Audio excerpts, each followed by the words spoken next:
Hi guys, and welcome to Invictus Pro Gaming. It's me, Irakuga here.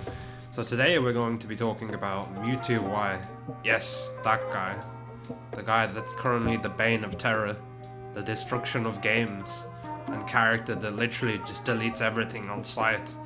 I don't know why Timmy gave him extremely fast attack speed for no reason. It's a horrible decision on their part.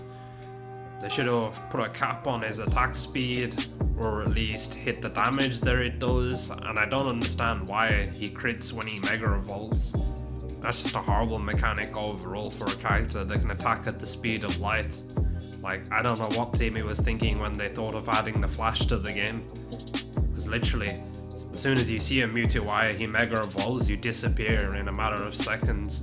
And nobody wants to disappear in a matter of seconds. This time bushes can't save you. As soon as he presses a button, his blasts are the size of the entire earth. They just hit you, explode, and you can't even avoid it, no matter where you are. Essentially, he's just throwing out ki blasts. He thinks he's a character from Dragon Ball Z, literally. But overall, Mewtwo Y has just not made the game fun for a lot of people. A lot of people have decided to take breaks, or in general have complained on Twitter, or have asked Timmy if they could nerf the character over and over again, but unfortunately Timmy refuses to nerf the character because they're trying to get as much money out of this character as possible. They even went that extra step forwards and made a skin for Mewtwo Y and said, hey guys, buy our skin for Mewtwo Y. They know this Pokemon is currently horrible to play against and no one's enjoying playing against this character, but they still continue to make skins for this character. Even in regards to how the state of the game is, they haven't really looked into matchmaking or just the general things, but overall, Blaziken has been great, but Blaziken needs a couple more buffs and Mewtwo Y needs to finally be put down.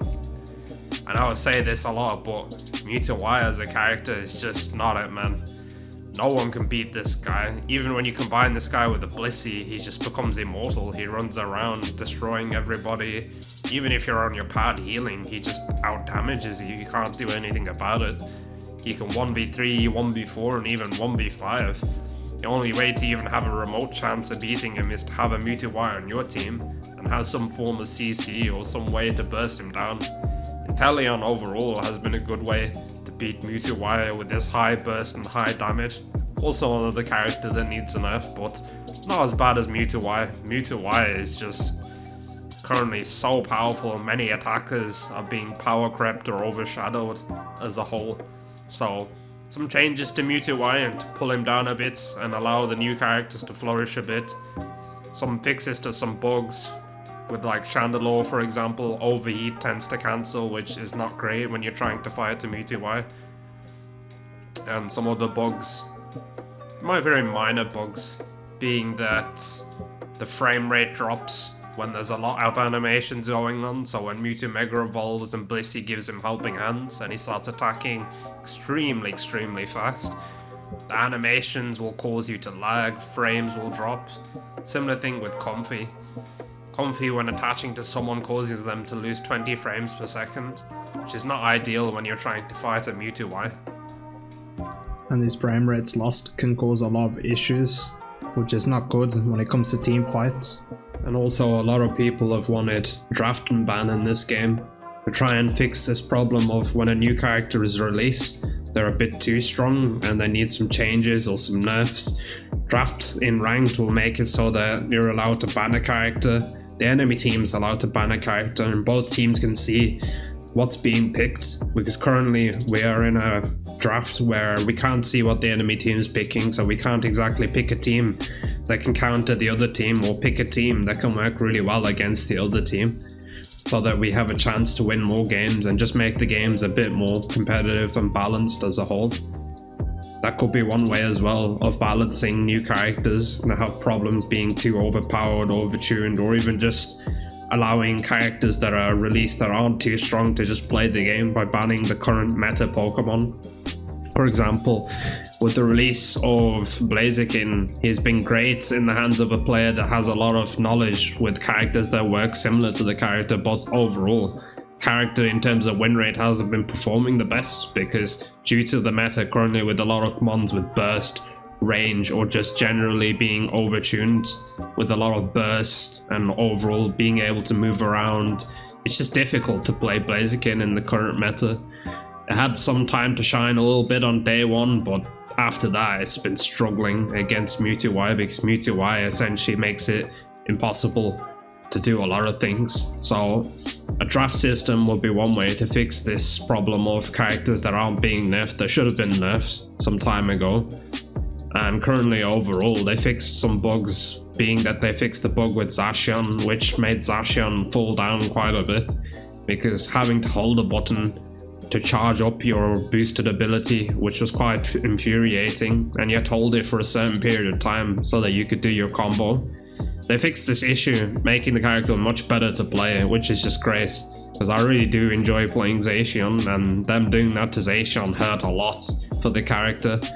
We saw the character being played a lot less, and just people complaining overall on Twitter that the character needs to be fixed, and that it's not fun playing a character like this. They also did some secret changes, being that now when you hit a wall with a character, for example with Blastoise, the Surf used to get stuck in corners of walls and things. Now you will slide off the wall. It'll be essentially like, it'll take a couple of seconds, you'll hit the wall, and then you'll gradually just slide off the wall, allowing you to surf and move around as normal.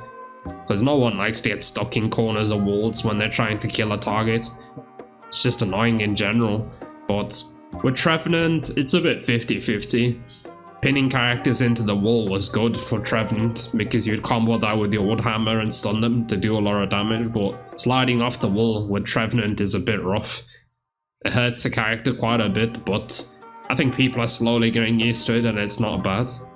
Also, another character that overall I haven't seen too much of currently is Zoroark. Zoroark I thought I would have saw more of, but I guess due to the nature of Mewtwo having that ability to push people away and put an auto-aim ability on them that explodes over a period of time, depending on the damage you do, it will do more damage to that person killing them without allowing them to heal. But with these anti-healing items, it makes it even harder for characters to play the game, so characters with lifesteal are gonna struggle to play the game. But I think the incense items were a good add to the game, and people are still figuring out the items on what characters to put these items on, how to use them, and how to truly get as much value as possible. I found that liquidation with incense is a good way to do a lot of damage to Mewtwo and somewhat hit his lifesteal, making him a little bit easier to deal with, but even so, it just depends really who gets the first hit off, who has their Unite move. There's a lot of factors that come into place when fighting Mewtwo as an Inteleon, but that's one way to counter him. I found also that Leafeon is a good way to get rid of the Mewtwo. The ult with the energy amp combo into the Solar Blade, doing lots of damage. Sometimes even one-shotting the Mewtwo, so that's also another way to deal with Mewtwo. But yeah, Leafeon is pretty fun to play. That's a nice way as well to have some rosters and general characters that can counter Mewtwo. There's more characters too, like Water Bear. Water Bear is also a good way to deal with Mewtwo, because Water Bear can chase him down, you can combo him with your Tekken combo ult, and hit him with that 42 hit combo. Even if you die, the combo still goes off as long as you click it onto the Mewtwo. So yeah, those are some ways to deal with Mewtwo without having to be annoyed overall with the matchmaking or just the rank game as a whole. Blissey is a difficult one with Mewtwo because Blissey essentially gives him increased attack speed, gives him a shield so that he can get away with getting out of fights he normally shouldn't get out of, or shutting down the whole thing of if you chain CC Mewtwo, you can beat him. But yeah, I think with that as a whole, you're just going to have to play with teams, maybe duos or trios, to somewhat have a chance against these Mewtwo players, because in solo queue, as you know, your teammates will never want to play a defender or a supporter, so with a trio queue you can have one defender, one attacker, and one supporter, and this will essentially help you win more games, have a bit more fun against these Mewtwo comps, because I know it's not the best at the moment, but if you can bear with it and you can find those characters that can help you, then you can surely proceed really well in ranked and rank up quite nice and easy. Thanks for watching the video. Make sure to like, subscribe and share with your friends, and also don't get Mewtwo wide. And also, who is your current favorite Pokemon in the meta? Who do you like to play to counter Mewtwo Y? And overall, who are you enjoying the most this season? Thanks for watching the video, and peace.